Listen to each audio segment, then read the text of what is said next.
If you eat a burger, I'm gonna say that's okay. Let's find out what happened, where we went wrong, and how we can correct it for the next time, so that you can succeed, so that you can actually live in alignment, live that life that you want to live, and experience the real benefits that truly come from being vegan, you guys, that I want each and every one of you to experience, but that only come with time. Hey everybody, welcome to this video. Thank you so much for watching this video. Today we're going to talk about how to go vegan. I think this will be really helpful for people who are looking to go vegan, who might just need a coach, somebody who's gone through it, can help break it down and explain it into easy steps for you to follow. I want to welcome you to this channel, to this video. I want to let you know who I am. My name is Joshua, and I am a vegan. 5 years now vegan. I was a vegetarian most of my life. When I turned 18, I was a vegetarian until now I'm 35, and I went vegan 5 years ago.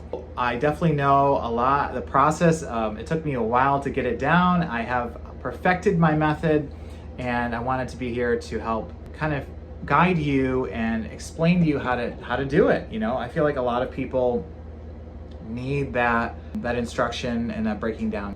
I want to get into it. I want to talk about why being vegan, going vegan is so life-changing, so beneficial, okay? You get to live in alignment. You get to live in alignment when you're vegan. It's a philosophy. It's not just the diet part. Diet is a huge part of it, but it's also where we're consciously thinking about the decisions that we make when we purchase products, silk, leather, all these things. We realize that these are systems of animal exploitation, and that we want to not support these industries, so we don't spend our money in them or on them. So we find alternatives, and we actually, just so happens coincidentally that these alternatives are actually healthier for us and better for the environment. It takes so many resources. It's such a burden on this planet to feed millions of cows and chickens and pigs to only then feed us. And it's such an inefficient system. It's such a burden on this planet. So if you're an environmentalist, you really should go vegan, because that is the best thing for the environment. All the evidence shows that going vegan saves water, it saves resources, it saves money, because all of the disease that we get from consuming animals is a burden on our healthcare system, which is already extremely expensive. And the cost of that, having poor health, is extremely costly, as many of you probably know. Going vegan is completely life-changing. You get to live in alignment with your values. If you're somebody who says that you love animals, yet you consume animals, you're living in a hypocritical state of life. So you're living in hypocrisy. When we live in hypocrisy, our brains have to create excuses to justify our behavior. So we're just mentally playing tricks with ourselves and fooling ourselves into believing that this is the way we're supposed to eat, that this behavior is okay, that all these things are acceptable and okay, when in fact it's not acceptable and okay to slaughter and kill and torture living beings. That is not what we're supposed to be doing here, and yet that is what we do in order to obtain our burgers and our hot dogs and our eggs and all of these things. When we get those products, we need to realize that those products were paid for by suffering and death and rape and taking babies away from mothers. If you don't want to participate in that anymore or support that, then it's time to go vegan. When you live by a moral and ethical way of life and standard, you are actually deciding that we as human beings are actually as advanced as we say that we are, and that we value life, and we value all life. And so we extend compassion and courtesy and kindness to all living beings, and that's kind of what we're supposed to be doing. The idea that we're supposed to be eating meat comes from various places. It's deeply embedded in our culture, and so lots of people get fired up over this when somebody like me is speaking about how we don't need to be eating meat, we should not be eating animals. So some people get triggered by this because you're touching on a very deep-rooted belief system and a culture mindset that they've bought into and were taught. So challenging the standard orthodoxy, challenging the standard narrative is sometimes, it's extremely beneficial. It's good to do, but it triggers a lot of people who are so ingrained in that system that they can't see another way. So I am somebody who has always challenged orthodoxy and standard practice and authority, and all these types of perceived authority, all these types of things. And that's why I have sought a different way of life. And now I teach others how to do the same, because the results in my life have completely transformed me physically, mentally, spiritually, emotionally, my connection with other people, the way that I perceive the world, how I feel about other people, how I treat other people. All of that is for the better now. I'm a much more compassionate and kind and loving person. And instead of putting out hatred into the world, I put out love and peace. And I think more people need to be like that. And the largest reason why that has happened to me is because I'm vegan. And I would encourage you to find your why. It's really important that that's the first step of this process, is to find your why. You know, why am I gonna go vegan? Why do I feel the call? The reason why I clicked on this video is because I feel some sort of call to it.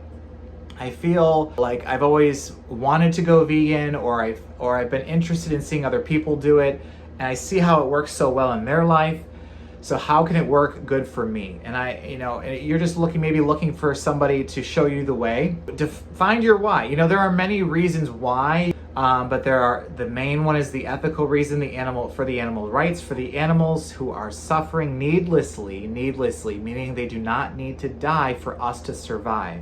So some people think that this animal, in order for me to live and live well, this living being has to die, has to be slaughtered, killed, and I have to buy it at the supermarket and consume it to get its vitamins and minerals that it had in its body into my body. But that's actually not the truth. It's far from it. So find your why. There's the health reasons too, and there's environmental reasons, but just find your why. It needs to be sufficiently strong enough for it to carry you through any challenges that you might face. And there are going to be challenges that you face when you go vegan. So making sure that your why is strong enough is what I would say is really important. Oftentimes people go vegan for health reasons or to lose weight or things like that. But these are usually more of a shallow reason and a bit more of a selfish reason. Although we do have every right to find health and to get to health.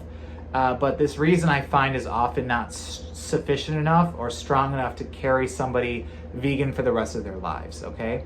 And the whole point of it is not to just go vegan for 3 months and then to continue eating animal products after that, because the animals are still suffering. So it has to be a life-changing thing, but not a perfection thing, which I'll get into later. So the first thing I would say is to start with what you already know and start with what you already eat and love to eat. For me, I'm somebody who loves breakfast foods. I love somewhat bacon, but pancakes, waffles, things like that were like my go-to staple food. I absolutely love them. And when I thought about going vegan, I thought, well, I'm probably gonna have to eat like vegetables and stuff for breakfast, right? Because what am I supposed to eat for breakfast? There's nothing I can eat as a vegan. Like walnuts, I was thinking walnuts, cranberries, and Brussels sprouts. Like that just kept popping into my mind for some reason. I think because I had a cousin who was vegan who like made that dish or something, and like it just stuck with me. Like that's all I could eat for some reason. I don't know why. Like people think that vegans eat nothing but like lettuce leaves and nuts, but that's not true. We eat so many beautiful things and tasty, delicious things that make you feel good on a soul level, make your body feel good, make you feel alive. And there's just so many of these foods, and it's more than what you think. But don't make it complicated. Like that's another thing. Keep it simple. Keep it simple. Eat things that you already love and know. Pancakes, for example. You can eat pancakes. There are vegan pancakes now. The great thing about living in 2025 is that we have so many options as vegans. We can create a flour that is a pancake mixture in a bag that you can buy at the store that literally has everything in it minus the eggs and milk. So there you go right there. You can, even if you like somebody who likes to drizzle tons of butter on your pancakes, there are plant-based butters that taste identical to butter. That's an example of something that I love to eat that I would often make. Now, if you're somebody who is a very big meat eater, somebody who this was never me, so I have to I'm gonna relate with you on this one. If you're somebody who loves steak and red meat, and you eat tons of meat, and you love meat, you love barbecue meat, you love baked meat, you love, pork roast, you love all that stuff, then you're going to be somebody who, but you have compassion, right? And you don't want to see the animals suffer and die, and you don't want to participate in their killing anymore. So you're going to be somebody who wants to utilize the plant-based meat alternatives, okay, as a tool to help get you off of the meat and the dairy and the eggs. Now, these products are, I wouldn't say that they are health promoting, but they're certainly not as detrimental to your health as animal products are. And I don't see anything wrong with eating them occasionally. It's been 5 years for me, so I largely eat whole foods, whole plant-based foods, mostly raw. And I very rarely anymore will eat like Beyond Burgers or chicken nuggets that are vegan or whatever. I usually do when I'm like at work or something, or I'm in like a hurry. But this is also very rare for me. I don't do it on a daily basis. I don't even do it on a weekly basis. But in the beginning, it was every day for me. So it's just something that you can use as a tool to help get you off of eating animal flesh and eating animal excretions, vegan meats, vegan cheeses. Swap your favorite cheese meals out. How to go vegan. Reason number 3, you got to learn a little bit of basic nutrition, okay? So we need to learn about what our nutrients our body needs, and we need to make sure that we're eating the foods that actually fulfill those nutrient needs. So probably a large percentage of you are drawn to veganism for health reasons, right? So your health is poor to begin with. So if you go to a vegan diet and you start following a highly restrictive vegan diet, you're still going to have nutritional, and you don't take the time to learn the nutrition side of things, which isn't much to learn, then you may end up being somebody who ends up getting a nutritional deficiency, or who gets tired, and then you blame the vegan diet and go back to eating the way you were before. Unfortunately, you're still going to be sick, but you're willing to accept that because you're not so sick as to feel like a little more weak when you're vegan than you are when you were eating meat, because you're so used to it, you've been doing it for so long. This isn't a fault against the vegan diet. This is a fault on you. You need to be, again, we're talking about taking responsibility for our health and for our life, and taking responsibility for what actually happens in this world. And in order to do that, we need to take charge of our health. We need to stop putting our health in the hands of others and actually realize that this is our body, our life, so we need to be the ones that manage it well. And if that means I need to spend a little bit of time learning about the different nutrients that my body needs and where to get those nutrients from plant-based sources, then I need to spend the time to invest it, because it's time wisely invested in myself. When you're talking about your macronutrients, your protein, your fats, your carbs, where to get those from and what proportions to eat them in. Sometimes people will eat a lot of high carbohydrate vegan diet, and then they'll skimp on the protein and the fats, and they'll start feeling really weak and tired over time, and they'll blame the vegan diet and say, oh, it's a deficient diet, it didn't work for me. And I hear this all the time with people saying, oh yeah, I tried being vegan once and it didn't work for me, I started feeling weak or tired. One, they probably weren't eating enough. That's a very common reason. Another common reason is that they were eating a highly restrictive vegan diet, and so they were probably eating a high carbohydrate vegan diet, meaning lots of fruits, crackers, all that kind of stuff, breads, pastas, and not enough of the proteins, the tofu, the lentils, the beans, the seitan, and they weren't incorporating healthy fats, avocado, walnuts, hemp seeds, which hemp seeds are also a good source of protein. And when you do all of those together, you eat a wide variety, a whole foods, plant-based diet, wide variety, you actually do not run into this problem of becoming weak or nutrient deficient or tired. Actually, it's quite the opposite. You start gaining strength and mental clarity, and you start feeling like you have more energy, and you start feeling younger, and you have a better sex life, and you have such a healthier overall. Your heart is better, your kidneys heal, your lungs heal. All this happens with time, which brings me to another point. You have to give it time. You can't just go vegan for 1 month and then say, oh, it didn't work, when you still weigh around the same what you're already weighing. You got to give your body time. And that's another important point with what I've learned as a personal trainer, is that you have to commit to the process, and not everyone's willing to do that. But if you are, the benefits will completely change your life. will revolutionize your life in ways that you know and may not know. So you have to, the way to lose weight is to consistently eat lots of high nutrient dense foods and consistently exercise your body, okay? There's no other way to do it. You can starve yourself, but then the problem with that is you can't do that forever unless you want to die. You can take medication, which the problem with that is it still does not address the cravings that you may have and the problems that you may have with your emotions and your mental problems as to why you were eating so much in the first place or eating the wrong kinds of foods. You're not addressing those root cause issues. Realizing the importance of fiber and micronutrients as well is extremely important too. People who are on the standard American diet or people who eat high animal-based diets are often lacking fiber and other micronutrients that are extremely beneficial to your health. So when you get your fiber and your micronutrients from the soil and the plant foods, you don't have that waste accumulation problem, but it does, and you absorb the nutrients better, but it does take your body time to, your gut to transition to bacteria that actually absorbs plant foods better. So you may experience a little bit of bloating, a little bit of gas at first, but you just gotta get through it and realize that that's part of the detox process. You have a lifetime of eating probably hundreds of dead animal corpses through your body, through your body's digestive system. Okay, so you've had decaying, rotting flesh in your body from other living beings. You've had pus and mucus from the insides of animals, which what it is when you whenever see a turkey cooking in an oven and you see that juice that you see out of it, you're like, ooh, that looks tasty. What it's nice and baking, it's like whatever. That's actually pus. That's pus coming out of the dead bird. How to go vegan? Make it easy and sustainable. Design your vegan lifestyle in a way that will make it last for you. Like you're building a new life, you're building a new way of life, you're eating differently, you're living your life differently. It's gonna take time to get it just right, but being okay with learning and failing and getting back up.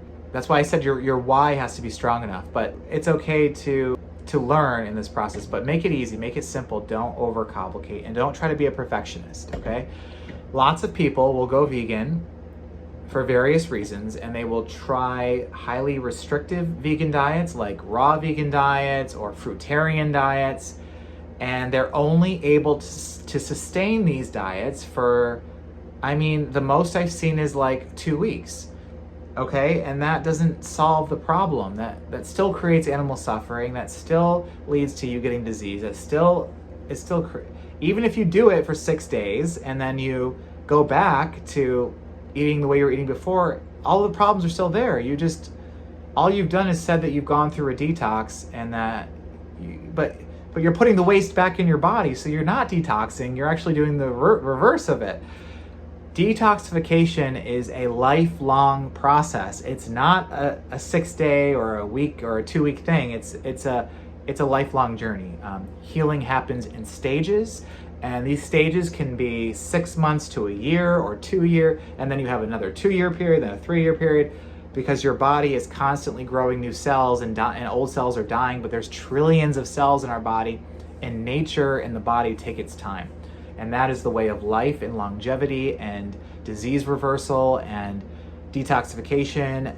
All of these things, the way that I'm describing it to you is the way in which it happens. Learning how to meal prep, preparing your meals ahead of time, getting the food that you need from the grocery store in your house. When things happen with cravings, when you start having cravings and you really want something, whatever's around you, or if you don't have food in your house, you may run to the fast food place, right? And so if you're deciding to go vegan, what sometimes happens is then people will run out of food and then they'll go back to the first thing that their brain will do because they're hungry, and for survival reasons, the brain will just say, okay, what's the fastest way that I can get food, something that I'm used to eating, that I love, that's tasty, that's quick, that's cheap, and your brain goes, bingo, Burger King, it's right down the corner. You hop in your car, it's so easy, you just turn the key in the ignition, the car starts, it's so easy, right? And you just drive like 2 minutes and you go through this little drive-through, a speaker talks to you and you get to pick whatever you want from all the beautiful colors and lights and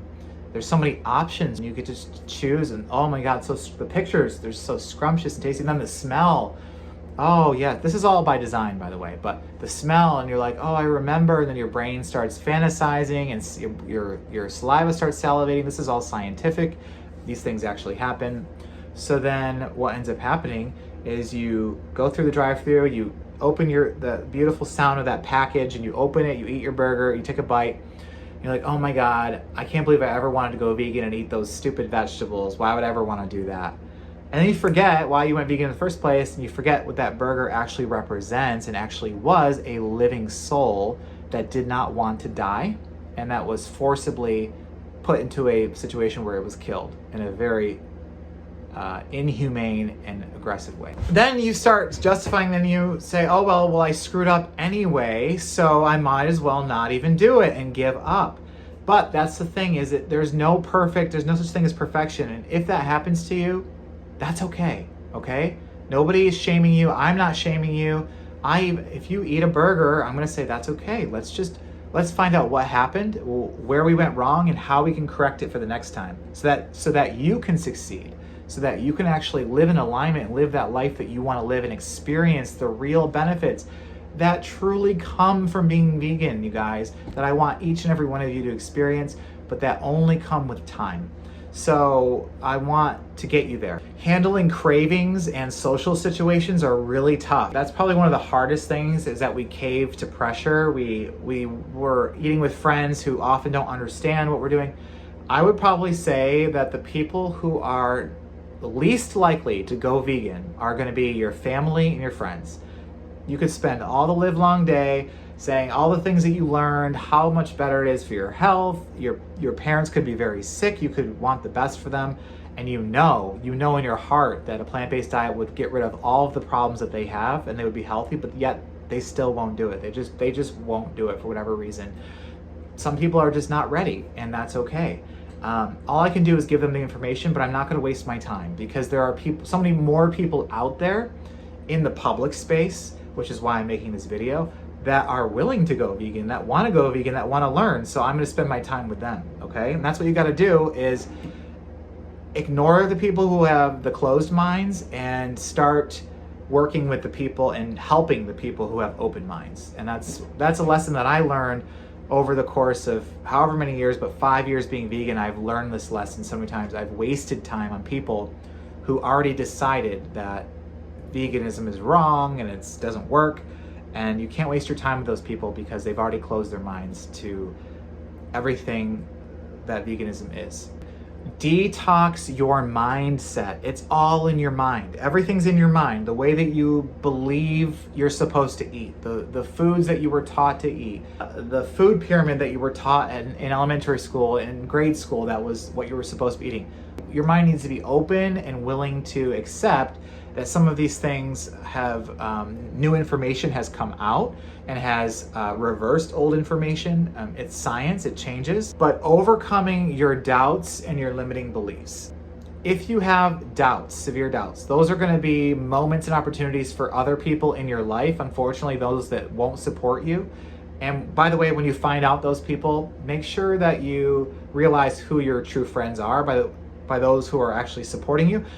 Support means they may not be going vegan themselves, but they respect what you're doing in your life. So those that have no respect for you maybe are people that you might want to reconsider having in your life. Those are just going to be reasons for other people to play on. If you don't know why you're going vegan, those will just be opportunities for people to convince you out of it. And I've just heard a story of this recently, where I had a friend who was trying more of a restrictive type vegan diet, and he hadn't quite figured it out completely yet, and he started having some doubts about the vegan diet as a whole and being vegan and the philosophy of being vegan, and forgot the reasons why he was vegan in the first place, that it was for the animals. He went to go visit a family member, and his family member spent all of his time convincing him to start eating meat again, to the point where he actually convinced this vegan friend to actually eat some meat.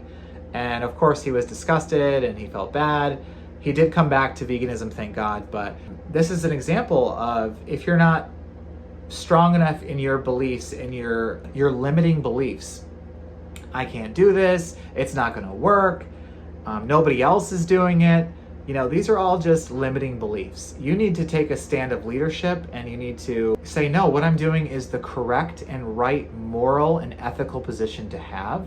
And just because the majority of people don't do it doesn't mean that I'm wrong. It means that I'm right. Most people spend their weekends drinking alcohol at bars, I would say in my age group and younger, and that behavior creates lots of negativity. There's people who die in car accidents because of that. There's domestic violence because of that. There's rape because of that, because of alcohol. Most car crashes only happen because there's drugs and alcohol involved. So these people are not acting from a moral and ethical standpoint. So I'm probably in the minority of people who are sober, but just because most people do an action or a thing doesn't make it right. It just means that they have more evolving to do. And when you evolve more in your mind and your thinking, you start to realize that being more ethical and moral then includes not killing other living beings for food. That we don't actually need to be doing this, so we're needlessly slaughtering and causing death and evil and killing them. So we don't need to do that. There's going to be social pressure situations. There's going to be dealing with criticism. These are all par for the course. It's what happens. But as long as you're firmly grounded in why you're doing this and that you're committed to it, you can handle all of those situations. Also, there are so many resources available to you to help you actually combat those situations, or to learn enough to be able to feel confident enough to explain your stances, your viewpoints, and your beliefs. So it just takes you doing a little bit of research. It's all out there. Information is free. So there are so many tools available to you for that. Finding a supportive community is also key as well too. You need to find people in your tribe, other like-minded people who are either already vegan, who are thinking about going vegan, who were once vegan, who are trying to get back to going vegan. All of these types of people are people that you want to start surrounding yourself with. It definitely helps to learn from others, where everybody is at a different point in their health and vegan journey. So you can learn things from, I learn things from my vegan friends, so many things, and it's just so incredible. You want to have that in your life, because then you won't feel alone when you're around your group of friends or your family. You're at Thanksgiving, you're at Christmas, and nobody is eating vegan. That may be a time for you that you might fall back, or you might go back to eating animal products again. But you don't want to. You're falling into the social situation, right? Doing what everybody else is doing. Maybe someone pressures you, maybe not. So having that group of friends is absolutely key to this. Having a community. And the greatest thing about social media and online is that there are online communities where you can have an even larger number of people sharing so many things, recipes, videos, tips, workout routines. All of these things can be shared. Experiences, strength, hope, challenges, all of these things are shared in a seconds on social media, and you can have access to all of it. And I actually have an online community that is just like this on Facebook. This is an online community it's a vegan group where I help people go vegan. There's a menu in there, there's recipes in there, grocery list, there's all of these tools and resources. A live stream with me once a week where I answer your questions and I coach you through all of your challenges and your problems. So it's worthwhile to be in the group just for that. If you're interested in doing that, go ahead and send me a message. All the information is in the description of this video, so check that out. And I look forward to seeing you in the next one. Thank you so much for watching. I'll see you next time.